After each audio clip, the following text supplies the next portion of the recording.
Omuhababu wa gavumenti Rita Sera yamanyisa kote enkuru ngu ekikunga musa ky'abantu aba hamwe n'abandi abayesherekire bakateera kandi bita Frank Asaba w'emyaka 40 hamwe na Sam Kakozo w'emyaka 50 barikubatura okuba omu nama n'omugiga Fred Mugambo wabire nayenda kubabinga omu itaka. Omuhababi nagira ngu ebyona bikaba hahabire 20 by'okwezi kwa kabiri omu mwaka gw'2023. Koti yaba negenda omu maisho ahagati y'abanyabuzaare b'abantu aba hamwe na chairman wa district ya Hoima Uthman Kadri Jr. bari omu koti. Omusango tutandike kuhurwa olubajju lwa prosecution tulesere abakaiso basatu leero bona tubawulire twabakaguza ebikaguzo then omusango bagwongeizeyo mpaka biro kwezi bisatu kwa kasatu kweyongera kuhura obakaiso bwa prosecution. Lawyer w'abantu aba Alfred Ovunjo nagira ngu hato bari omu high court nibaza kurwana okubatungira obwema ahabw'okuba abantu aba bamazire emyaka 3 bari omu nkomo. Nitutandika okwetonganaho, so we are hoping for the best. Omusango mukule watya kurungi and finally obwinganiza bujja kuzoka.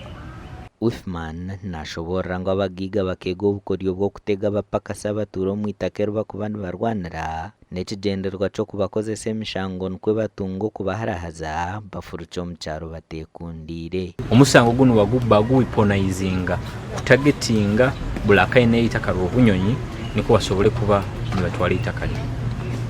Enyuma aho obunyonyi kabefunire obusinge baitu wentakwasire bendera bayija bagarukamu bakwata abantu abandi babongera musango. Abantu betwanyitara bakitingagana bo buli kiro, abanyitari yakitingagana polisi buli kiro, abali batagani balima batakwiruka muntu wena babakwata ejuwezi. Ogunagira ngo omu itaka eryarwo obunyonyi minisita w'ebyamataka hikireho emirundi erikuhingura 3 bitu polisi ekagenda omu maisho n'okukoma abantu. Kabanga lya polisi kitobaho ikaine kozesebwa ku threatening abantu bali obunyonyi nekomandingibwa OC station akontributingire kikoto muno mukuru rangu ya weaponizinga case eno ayakozire omusango natagukozere buli muntu ene itaka bamutekaho akese.